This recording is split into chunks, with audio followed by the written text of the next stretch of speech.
You did. And then I put to you, is it a dream to box for a world title at the stadium? And you said, no, it's not a dream to box there. It's a dream to win it, and I'm going to win it. Just how excited are you for Saturday night? Now this moment is upon us. Yeah, we're here now. It's fight week. Got to see the stadium yesterday and put a huge smile on my face and filled me with a lot of emotion, which is good. But yeah, we're here now, and like you said, and like Lee said as well, that I've been visualizing this and planning for this for many years. That was when I said that thing to Lee, I was still an amateur. So here we are now as a professional, and we're right at the pinnacle. How do you feel now you're at the top table and he's here and you've seen everything that he's had to say and you've had a chance to take that in? Is there any extra pressure building because of the fact that we are in Bournemouth, the fact that they have it put more seats in, the capacity is bigger than originally planned?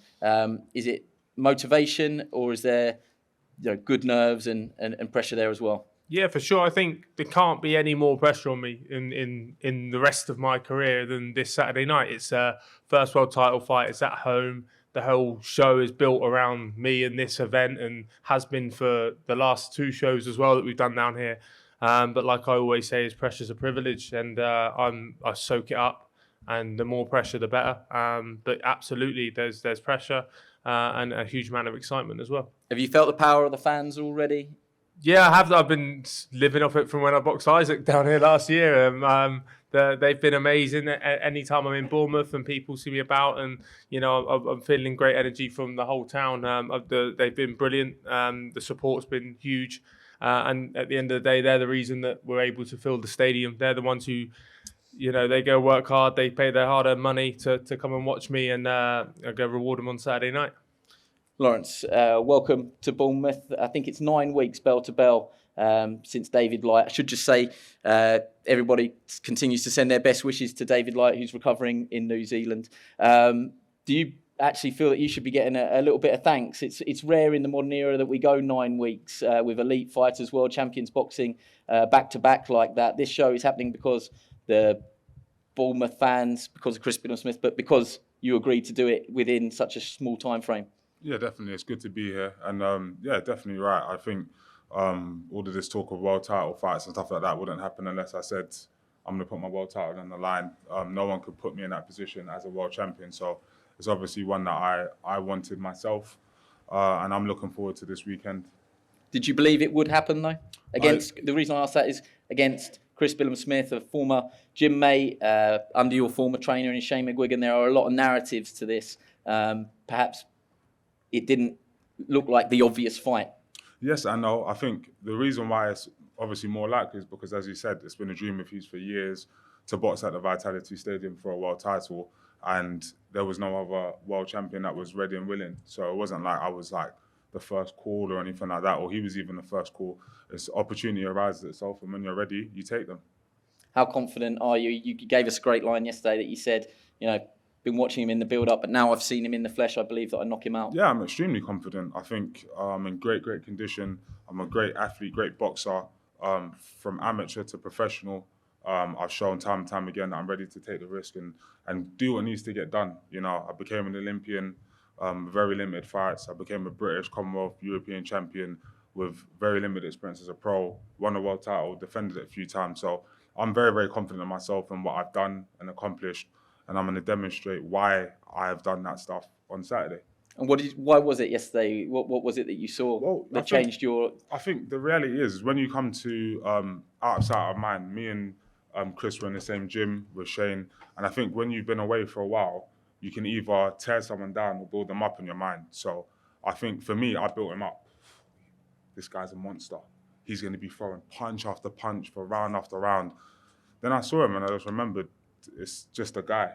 They might have done the same or the opposite and said, Lawrence is weak here and this, that, and other. And one thing I've noticed in this whole build-up is that I'm very confident in myself, and a lot of stuff that I've heard coming from their camp is based on me being less than. But I can say here that I'm in amazing shape and I'm coming to do a job. Well, that neatly brings in Shane McGuigan. What is it that you guys have seen and been talking about that you've seen in Lawrence that perhaps you don't feel that he's at 100%? I don't think he's not at 100%. We've been planning for him to be at 100%. I think that it's a world title opportunity. It's something that you can't turn down against a British fighter. And Chris winning on Saturday makes him, a superstar, in my opinion. Especially down here, it's a guy that's the first time to bring a world title fight down to Bournemouth. And there's Arsene Gulamarin out there who's Armenian and stuff. And but then you've got another guy who's used to be in my gym, British guy, and it just creates an amazing story. So someone that we also know really well. And watching them spar countless rounds, they both had a lot of success. Just let's see who does it best with the small gloves on.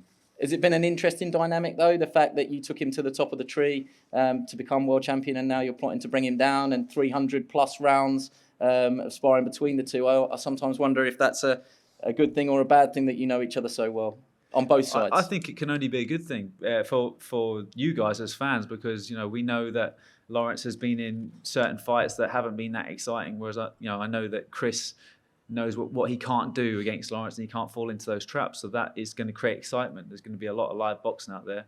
They both can bang, and yeah. Sugar Hill, welcome to Bournemouth. You've been preparing, obviously, probably in similar surroundings, I would say.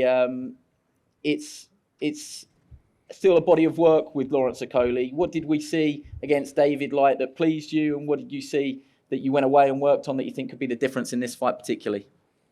Well, the fight with Lawrence Okolie and David Light, I've stated that I gave Lawrence a 7, and Lawrence gave himself a 4, which was happy for me to hear, just because he wants more.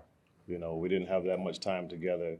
A lot of things were new, and just for him to go out there and do everything that we worked on, it just wasn't consistent enough. And that's the reason why I gave him a 7 and he gave himself a 4. But he's not looking at it the way I look at it. He's looking at it like he wants to get better. And to have that fight and to immediately come back into training, accept the fight with Chris here in his hometown, and it just shows that he wants to get better. I remember after the fight in the locker room, Lawrence was like, man, I see. He understands, because there was moments in that fight where he should have and could have done things, but he didn't do it, and he understands. And for him wanting to get back in that gym right away, that means a lot, from the way I look at it as a fighter, his personality and his drive to want to be better. How does this fight go finally against Chris Billam-Smith from your perspective? You know what? I've asked Lawrence about his sparring with Chris, and pretty much all he didn't give me much, but I was satisfied with what he gave me. He just gave me like a kind of a nod, a confident nod, and I was okay with that. So I know they sparred a lot together. I've been in the gym where guys have sparred numerous times and had to fight each other. It's only normal in boxing. Everybody's pretty much almost sparred everybody at some point in time, coming up through amateurs and professionals, and it all just counts on the night. It's up to those two fighters to figure out what they can do to each other and what the other one can and cannot do on that night. So this is just one of those times where it's on the big stage, which we're so happily appreciative of with these two guys here. Another thing I want to state is that I was here last year when Chris fought Chamberlain, and that was one of the most exciting fights I saw. I was sitting ringside. So the crowd here is electric. I turned into a fan after that fight, just sitting front row, and the fans here in Bournemouth. I'll get you a T-shirt, Sugar, yeah? What's that? I'll get you a team T-shirt, yeah? No problem. I'll take it.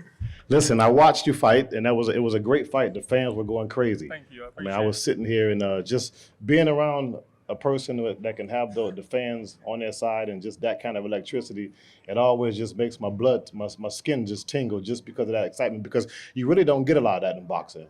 So for you to have this fight here, you fighting for the world championship, I know this place is going to go crazy. And I'm excited to be a part of it and to just, to watch you and your journey and watch the people to support you and everything. Thank you, appreciate it. I'll invite both main event fighters to have one final say. What would you say to Lawrence, your final message to him? Thank you for the opportunity. It's there's been a lot of bad things in boxing, but this is something that hasn't been spoken about in a good light enough. Is this fight? It's two old gym mates fighting for a world title, two Brits fighting for a world title on a massive stage, on a massive platform, and I think that in a nutshell, is what boxing should be about. Two guys who've never shied away from any fights in their careers, who know each other very well. And Saturday night is going to be absolutely electric and definitely a night to remember. Well said. Lawrence, your final words? Nothing crazy, just a point. You know, I'm coming to make an extremely big statement on the weekend. As much as I love and respect that the other side, I just think a lot of this stuff has been built up around destiny and world titles and Bournemouth and stuff like that. But I'm my own man on my own journey, and there's stuff that I want and need, and I'm ready to fight for it. So we're going to find out on the weekend what's what and who's who. Very well said. And Ben Shalom, last word to you. You've matched two of your cruiserweights together, and you should be applauded for it. Yeah, it was a fight we never saw coming, and credit to both guys. As Chris said, I think there's a lot that goes on in British boxing, but getting two British fighters fighting in a domestic world title in a voluntary defence in Chris Billam-Smith's hometown, it's something very, very special for the sport. Huge fights on the undercard for local lads as well, and it will be a big night to remember on Saturday night. Well said. We're going to break now for head-to-heads.